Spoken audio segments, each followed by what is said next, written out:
And I every time I try to take this big bowl of victimhood, because they serve it by the pound, right? You go to any local politician, go to any, you listen to anybody who kind of, really wants you to stay right where you are. They'll give you lots of victimhood, but I found last time I checked, victimhood doesn't solve any problems, and it doesn't actually help you. It doesn't pay. You can't pay bills with victimhood. That's racism. That's what it is.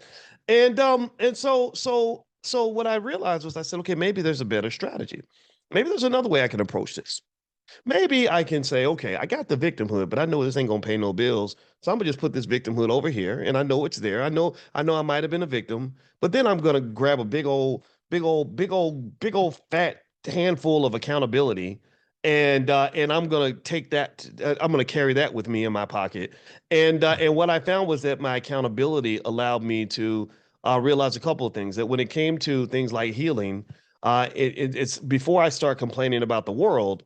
I start looking at Boyce, right? Before I start talking about what he did, I start talking about what I did. And thank God for my parents. My parents were always like that. They were always, let me just tell you let me tell you what happened to me one time. It was wrong. I was a victim, y'all. I was really, I was 11. I mean, how much dirt can you do at 11? I had a raggedy ass cousin. And let me tell you what this Negro did. We went to the store and we go in the store and we were 11 and we didn't have no money. So I think I got a pack of now laters because you remember now laters are like 10 cents, 15 cents or something. That's all I could afford. And I don't know what he got.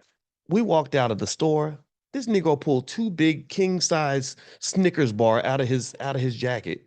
And I know he couldn't afford two king size. It was the big, the big gigantic king size Snicker bars, right? And I'm like, how did you buy that? And he said, well, I picked it up. I stole it. And so now here's the thing, right? I'm not a snitch. I ain't nobody snitch.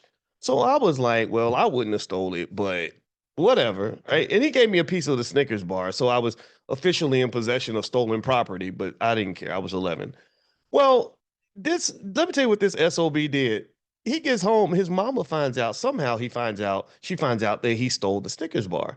And do you know what he did? He said, I did it. He blamed it on me. That son of a bitch. So she calls my mother because she's deeply concerned about the fact that I manipulated her son into becoming a thief.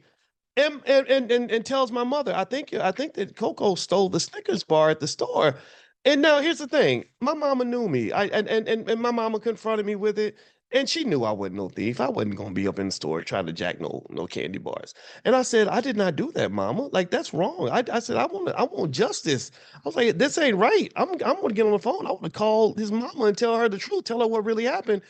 And what was really the big dilemma in that situation, to this day, I have not solved this puzzle, but it's really made me think. To this day, I still don't know if her solution was right. But you know what my mother said? She said, you should have took responsibility in the moment. You should have told on him right there in the moment. Now, again, I'm still not a snitch. I ain't gonna lie. I didn't, it's not like it changed my behavior, but it did give me another perspective, right? It did sort of say that sometimes even relentless accountability, even it can be empowering to some extent, even if you're wrong. Because what it kind of introduced me to was this: it introduced me to the fact that if I try to come back and say, well, I had no choice, my mother was the person who said, no, actually, you did have a choice. You just had a difficult choice.